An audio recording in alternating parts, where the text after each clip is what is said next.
One way analysis of variance पे हम बात कर रहे थे और हम इस प्रॉब्लम को जो है पिछले वीडियो में सॉल्व कर रहे थे और हमने जो सम ऑफ स्क्वायर जो हमारे पास टोटल है, ठीक है, वो हमने कैलकुलेट कर रखा था, ठीक है। जबकि सम ऑफ स्क्वायर बिटवीन या जिसे हम ट्रीटमेंट सम ऑफ स्क्वायर या कॉलम सम ऑफ स्क्वायर कहते हैं, ठीक है, इसकी जो कैलकुलेशन है वो हम कर चुके थे, ठीक है।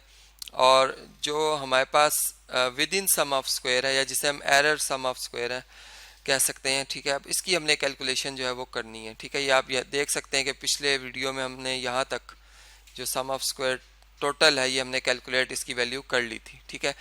अब हम ये बात जानते हैं कि जो हमारे पास सम ऑफ स्क्वायर विद इन है, ठीक है, या एरर सम ऑफ स्क्वायर है, मैं इधर लिख भी देता हूँ विद इन, ठीक है, ये किसके बराबर होता है? ये सम ऑफ स्क्वायर टोटल, ठीक है, ये टोटल सम ऑफ स्क्वायर, आप ये भी कह सकते हैं minus sum of square between के होता है, B/W में लिख रहा हूँ शॉर्ट फॉर्म में, ठीक है।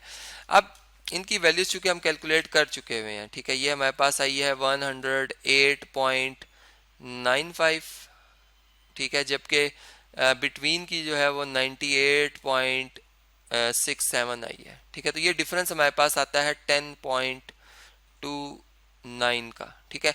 तो ये इस तरीके से हमें वैल्यूज जो है इसकी भी मिल गई है, ठीक है।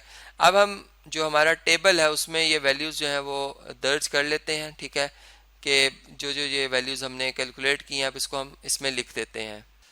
जी स्टूडेंट्स, आप देख सकते हैं कि ये टेबल भी हमारे पास नोवा टेबल जो है सामने अवेलेबल है और अब इसमें जो हमारे पास मीन स्क्वायर जो हमारे पास है वैल्यू विद इन की या बिटवीन की, वो हम कैसे निकालेंगे कि हम जो सम ऑफ स्क्वायर है, सम ऑफ स्क्वायर अगर फर्ज करें बिटवीन की मैं बात करता हूँ 98.67 है, इसको डिग्री ऑफ फ्रीडम जो बिटवीन है 2 इससे डिवाइड करेंगे तो ये आंसर हमारे पास आ जाता है 49.34 का, 34 आ जाता है इसका आंसर। जबकि यहाँ पर इसी तरह 10.29 को जब आप 18 से डिवाइड करते हैं तो 0.57 आंसर आ जाता है, ठीक है। अब हमने क्या करना है, बिटवीन वाली जो ये वाली वैल्यू 49.34 इसको डिवाइड करेंगे 0.57 के साथ, ठीक है। तो हमें एफ जो है उसकी वैल्यू जो है वो मिल जाएगी जो कि मैंने कैलकुलेट कर रखी है, ठीक है।